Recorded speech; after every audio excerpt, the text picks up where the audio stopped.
सबको जय मसीह की। मैं जसपाल एक बार फिर परमेश्वर का वचन लेकर आप लोगों के सामने उपस्थित हूँ। भजन संहिता 32:8 में प्रभु का वचन कहता है कि मैं तुझे बुद्धि दूंगा और जिस मार्ग में तुझे चलना है उसमें मैं तेरी अगुवाई करूंगा। हमें किस मार्ग में चलना है? परमेश्वर के दिखाए मार्ग में चलना है।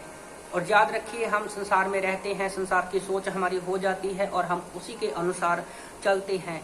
और संसार की सोच क्या है? गलातियों की किताब अध्याय 5 वचन 19 से 21 में लिखा है कि व्यभिचार, गंदे काम, गुस्सा, कड़वाहट, जलन, ये सारी संसार की सोच है। हम उसी रास्ते पर चलते हैं जो हमें नरक की तरफ लेकर जाता है और उसका अंजाम जो है वो कभी भी अच्छा नहीं होता।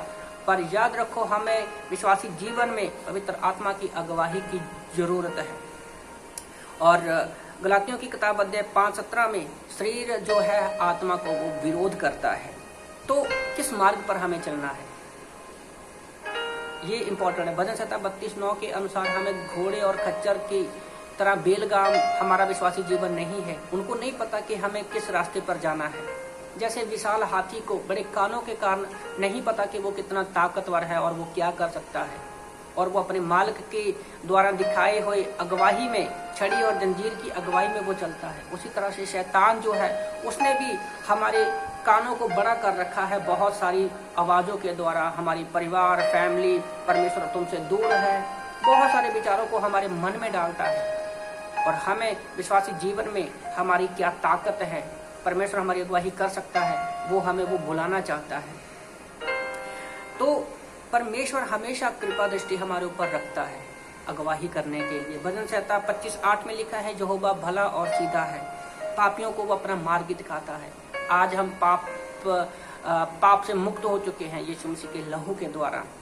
और वो क्योंकि वो हमारी अगुवाई क्यों करता है? क्योंकि वो भला है और वो सीधा है। उसमें कोई भी कपट नहीं है, जैसे संसार में कपट है। यीशु मसीह की अगुवाई में कोई कपटीपन नहीं है।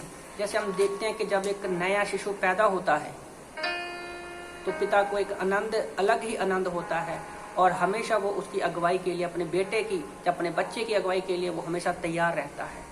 और एक बच्चा भी अपना हाथ पिता की तरफ बढ़ाता है ताकि वो अगुवाई कर सके। तो हमें भी अपना हाथ परमेश्वर के हाथ में देना है, क्योंकि परमेश्वर हमारी अगुवाई करेगा।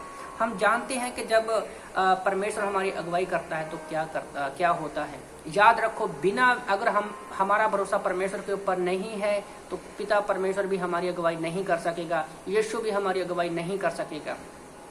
मैं आपको एग्जांपल देना चाहता हूँ कि एक बार एक पत्नी ने हाईवे को पार करने से पहले अपने पति के हाथ में हाथ दे दिया और आंखों को बंद कर लिया। रोड क्रॉस करने के बाद पति के बोलने से पहले ही पत्नी ने कहा, मुझे तुम पर विश्वास है, मुझे आप पर विश्वास है कि आप मेरी अगुवाई अच्छे से करोगे। आज हम कलीसिया परमेश्वर की पत्नी हैं और हमारा विश्वास भी उस पत्नी की तरह होना चाहिए कि यीशु मसीह हमारा पति है और वो हमारी अगुवाई करता है। बाइबल में बहुत सारी एग्जाम्पलें हमारे सामने पड़ी हैं कि कैसे कैसे परमेश्वर ने लोगों की अगुवाई की और उनको सक्सेस किया।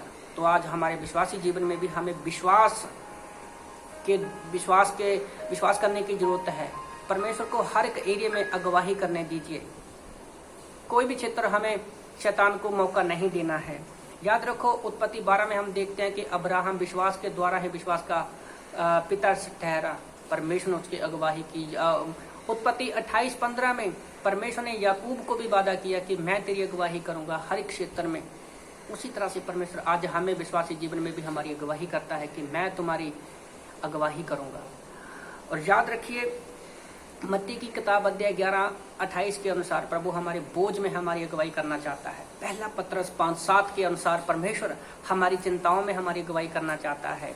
पतरस को मछलियां नहीं मिल रही थी, पर जब यीशु मसीह ने उसकी अगुवाई किया तो उसको मछलियां मिल गई। और भजन संहिता 55:22 में प्रभु का वचन कहता है, अपना बोझ यहोवा पर डाल दो, क्योंकि धर्मी कभी टलेगा नहीं। आज हमें अपने विश्वासी जीवन में सारी चिंताएं, सारे बोझ, खाने पीने, रहने की सारी चिंताएं प्रभु पर डालनी है। इस कोरोना वायरस में भी, महामारी में भी, खाने पीने, रहने की सारी बातों में परमेश्वर हमारी अगुवाई करेगा।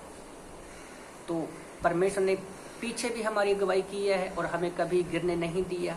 आगे भी परमेश्वर हमारी अगुवाई करेगा और कभी गिरने नहीं देगा, क्योंकि परमेश्वर हमारी अगुवाई करता है। आमीन।